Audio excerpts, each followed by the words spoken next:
मुख्यमंत्री अरविंद केजरीवाल को राहत नहीं मिली है। ये इस वक्त का सबसे बड़ा अपडेट है। हाईकोर्ट में जमानत को चैलेंज किया था राउज एवेन्यू कोर्ट ने और राहत नहीं मिली। तिहाड़ जेल से बाहर नहीं आएंगे सीएम अरविंद केजरीवाल, बड़ी उम्मीद लगा रहे थे। यहां पर आम आदमी पार्टी के बड़े नेता, तमाम सांसद अरविंद केजरीवाल की जमानत पर दिल्ली हाईकोर्ट ने रोक लगा दी है। सुप्रीम कोर्ट पहुंचे थे, सुप्रीम कोर्ट ने कहा था कि दिल्ली हाईकोर्ट के फैसले का इंतजार करें, उसके बाद हम सुनेंगे। जाहिर सी बात है रचना, कल के दिन अब सुप्रीम कोर्ट पहुंचेंगे आम आदमी पार्टी के बड़े नेता और कार्यकर्ता।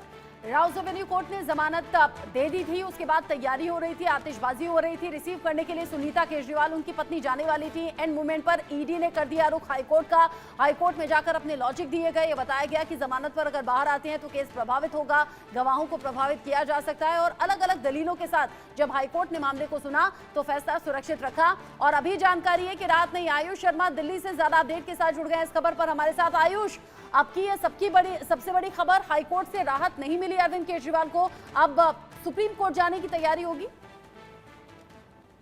जी बिल्कुल, देखिए सुप्रीम कोर्ट जाने की तैयारी तो आम आदमी पार्टी पहले ही कर चुकी थी। सुप्रीम कोर्ट में वो जा भी चुके थे और वहां पर उन्होंने बात कही थी कि हाई कोर्ट के जो स्टे लगाया गया था 2 से 3 दिन का, उसके खिलाफ हमने अग्रिम जमानत याचिका पहले ही सुप्रीम कोर्ट में डाल दी है। हालांकि इस पर सुप्रीम कोर्ट ने अहम टिप्पणी करते हुए ये बात कही थी कि जब तक हाई कोर्ट का ऑर्डर नहीं आ जाता हम उसको सरपास करके कोई भी जजमेंट नहीं देना चाहते, क्योंकि एक न्याय प्रणाली होती है, एक प्रक्रिया होती है जिसके हिसाब से कोर्ट काम करता है। अब इसका इंतजार किया जा रहा था कि आखिर हाई कोर्ट का फैसला क्या आने वाला है, जिसके बाद बुधवार यानी कि कल के दिन सुनवाई होनी है सुप्रीम कोर्ट में, जो मैटर ऑलरेडी लिस्टेड है। अब आज हाई कोर्ट का जो फैसला आया है इसको रजिस्ट्रार के पास लेकर जाया जाएगा अरविंद केजरीवाल के वकील के द्वारा, और वहां पर इस पूरे मामले को अब सुप्रीम कोर्ट में उठाया जाएगा। जिस प्रकार से ये पूरा सिलसिला चलता आ रहा है, जब राउज एवेन्यू कोर्ट में जस्टिस न्याय बिंदु की बेंच ने अरविंद केजरीवाल को जमानत दे दी थी, उसके बाद आम आदमी पार्टी के कार्यकर्ता खुशी झूम रहे थे। मैं खुद उस वक्त अरविंद केजरीवाल के घर के बाहर ही मौजूद था जब आम आदमी पार्टी के कार्यकर्ता वहां पर इकट्ठे होने शुरू हो गए थे। आम आदमी पार्टी के नेता और सांसद वहां पर इकट्ठे होने शुरू हो गए थे, लेकिन उसके अगले ही दिन तगड़ा झटका आम आदमी पार्टी और अरविंद केजरीवाल को लग गया जब हाईकोर्ट ने 2 से 3 दिन के लिए इस पूरे फैसले को टाल दिया था। लेकिन अब यहां पर इंतजार किया जा रहा था कि आखिर हाईकोर्ट क्या फैसला सुनाने वाला है, क्योंकि हाईकोर्ट की जो टिप्पणी आज की गई है इसी पर निर्भर करेगा कि सुप्रीम कोर्ट क्या अपना रुख इस पूरे मामले में अपनाएगा। यहां पर कुछ बातें जो है वो जाननी बहुत अहम हो जाती है। सबसे पहली बात ये कि ये बात आज कोर्ट ने स्वीकार की है कि ट्रायल कोर्ट के इस आदेश में कुछ कमियां थी, यानी ट्रायल कोर्ट के आदेश में कमियों के कारण ही अरविंद केजरीवाल को बेल मिली। अब कमियां क्या थी उस पर रोशनी डालना जरूरी होता है। ये बात कही गई है कि सेक्शन 45 जो पीएमएलए एक्ट का है, यानी वो ये बताता है कि किन कारणों से एक अक्यूज को बेल दी जाए और उसकी क्या क्या कंडीशन है जो अक्यूज को सेटिस्फाई करनी चाहिए, उसका पालन यहां पर नहीं किया गया। और ये बहुत जरूरी चीज है क्योंकि यही वो सेक्शन 45 है जिसने संजय सिंह को भी बेल दिलाने में मदद की थी, और यही पीएमएलए की धारा संजय सिंह के ऊपर भी लगाई गई थी, और इसी धारा के तहत अरविंद केजरीवाल तिहाड़ जेल में बंद है। अब यहां पर तीसरी अहम बात यह हो जाती है कि ईडी के काउंसिल की तरफ से यह बात कही गई कि उनको बहस करने के लिए पर्याप्त समय ट्रायल कोर्ट यानी राउज एवेन्यू कोर्ट में नहीं दिया गया, जिस बात को भी स्वीकारा गया हाई कोर्ट के द्वारा, और कहा गया कि ईडी को पर्याप्त समय मिलना चाहिए था अपने पक्ष रखने के लिए। कुछ 3 अहम बातें आज जो कोर्ट में हुई हैं, अब इन्हीं को आधार बनाकर जब कल केस लड़ा जाएगा, कल सुप्रीम कोर्ट पे इस पर बहस होगी, तो यही कुछ मुख्य बातें ईडी की तरफ से रखी जाएगी। वैसे तो तारीख दे दी आयुष, वैसे तो तारीख सुप्रीम कोर्ट पहले ही दे चुका है कि आप 26 को हमारे पास आइए, उससे पहले हाई कोर्ट इसमें फैसला दे देगा। लेकिन ये बात जो आपने कही ये अहम बात है यहाँ पर, जहाँ पर पीएमएलए की धारा की बात करते, एसवी राजू ने इस बात को खास तौर पे कहा था कि हमें सुना ही नहीं गया। हम बहुत कुछ करना चाहते थे, बहुत कुछ कहना चाहते थे, सुना नहीं गया, और न्यायालय ने इस बात को माना कि जो ट्रायल कोर्ट है उसने वक्त ही नहीं दिया अपनी दलील रखने के लिए। क्या ये चीज़ वकील मानते हैं, वकील समझ रहे हैं सुप्रीम कोर्ट में जब जाएंगी तो सुप्रीम कोर्ट में भी डिफेंस को महंगी पड़ सकती हैं क्या ये बातें? जी बिल्कुल, देखिए जिस प्रकार से हाईकोर्ट में ये बात एएसजी एसवी राजू की तरफ से रखी गई थी कि उन्होंने जब समय मांगा अपनी दलीलें रखने के लिए, तो जस्टिस न्याय बिंदु ने कहा था कि आपके पास 15 मिनट का समय है, इसमें आप अपनी दलीलें रखिए, क्योंकि उसके बाद उन्हें जो ऑर्डर है वो सुनाना है या ऑर्डर जो है वो लिखना है। लेकिन यहाँ पर एएसजी एसवी राजू की तरफ से कहा गया कि उनके लिए पर्याप्त समय नहीं है 15 मिनट का, उन्हें कम से कम 30 मिनट का समय दिया जाए ताकि अपने पक्ष को, अपनी दलीलों को वो सही से रख सके। लेकिन वो समय उन्हें नहीं मिला, और ये उनके लिए एक प्लस पॉइंट हो गया हाई कोर्ट में, लेकिन हाई कोर्ट ने सिर्फ राउज एवेन्यू कोर्ट के फैसले पर स्टे लगाया है। अब अगर सुप्रीम कोर्ट जाया जाएगा, माफ कीजिए, अब जब सुप्रीम कोर्ट जाएगी आम आदमी पार्टी, तो वो राउस एवेन्यू के कोर्ट के निर्णय पर बात नहीं होगी, वो बात होगी कि जो हाई कोर्ट ने स्टे लगाया है।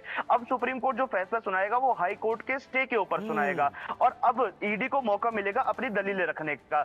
और अहम बात यहाँ पर यह हो जाती है कि जो सुप्रीम कोर्ट होता है, हाई कोर्ट होता है, ट्रायल कोर्ट की तरह लंबे डिस्कशन, लंबी बहस इस चीज पर नहीं करते हैं। सुप्रीम कोर्ट या तो हाँ करेगा या ना करेगा, और ये हाँ और ना वाली बात मैं इसीलिए कह रहा हूं क्योंकि पिछली दफा जब सुनवाई हुई थी सुप्रीम कोर्ट में इस मामले में, तो सुप्रीम कोर्ट ने एक अहम टिप्पणी की थी हाई कोर्ट के ऊपर, और ये बात कही थी कि जो बेल मैटर्स होते हैं, यानी बेल से जुड़े हुए जो मामले होते हैं, उनको लंबे समय तक लंबित नहीं करना चाहिए।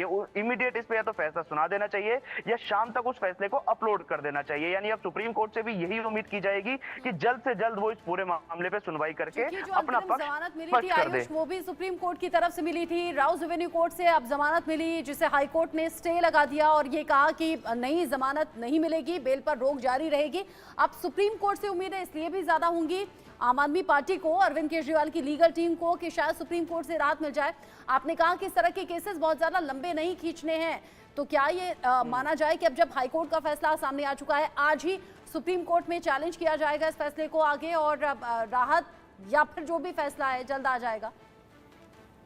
देखिए, इस फैसले के खिलाफ तो पहले से ही अग्रिम याचिका सुप्रीम कोर्ट में लग चुकी थी, जिसके बाद सुप्रीम कोर्ट ने कहा था कि चलिए इंतजार करते हैं कि आखिर हाई कोर्ट क्या फैसला सुनाने वाला है, क्योंकि अगर हाई कोर्ट पहले ही अरविंद केजरीवाल के पक्ष में फैसला सुना देता तो शायद आम आदमी पार्टी को ये याचिका लगाने की जरूरत ही ना पड़ती सुप्रीम कोर्ट में। लेकिन अब जब हाई कोर्ट का फैसला खिलाफ गया है अरविंद केजरीवाल के, तो सुप्रीम कोर्ट में जो पहले से मामला लंबित है, जिसपे कल सुनवाई की जानी है, उस पे इस बेल, माफ कीजिए, उस पे हाई कोर्ट के इस ऑर्डर को एज अ प्रूफ लगाकर आगे एविडेंस के तौर पे पेश किया जाएगा कि देखिए ये हमने रजिस्ट्रार को ये चीज सबमिट की है, ये डॉक्यूमेंट है। अब इस पर हमें चर्चा करनी है, हाई कोर्ट का जो ये फैसला आया है इस पर चर्चा करेंगे, और इस पर सुप्रीम कोर्ट अपनी टिप्पणी या अपना आदेश जो है वो आगे चलकर देगा। अहम बात यह है कि सुप्रीम कोर्ट में जब ये मामला जाएगा तो वहां पर हाई कोर्ट के इस फैसले पर तो चर्चा होगी, लेकिन साथ में ये बात भी की जाएगी कि ईडी की जो दलील है उसको सुना जाएगा, क्योंकि ईडी की दलीलों को पूरी तरीके से ट्रायल कोर्ट यानी राउस एवेन्यू कोर्ट में नहीं सुना गया। और जब बात गई हाई कोर्ट में, तो हाई कोर्ट में चर्चा हो रही थी मामले को खारिज करने को लेकर या फिर स्टे ऑर्डर देने को लेकर।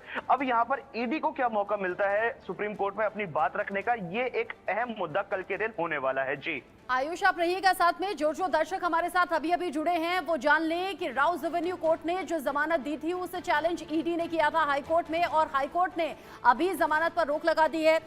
दिल्ली उच्च न्यायालय ने प्रवर्तन निदेशालय यानी कि ईडी की उस याचिका को स्वीकार कर लिया है जिसमें कथित मनी लॉन्ड्रिंग, आबकारी घोटाले से जुड़े हुए मनी लॉन्ड्रिंग मामले में दिल्ली के मुख्यमंत्री अरविंद केजरीवाल को निचली अदालत के जमानत आदेश पर रोक लगाने की मांग थी, यानी अब ये मांग स्वीकार कर ली गई है।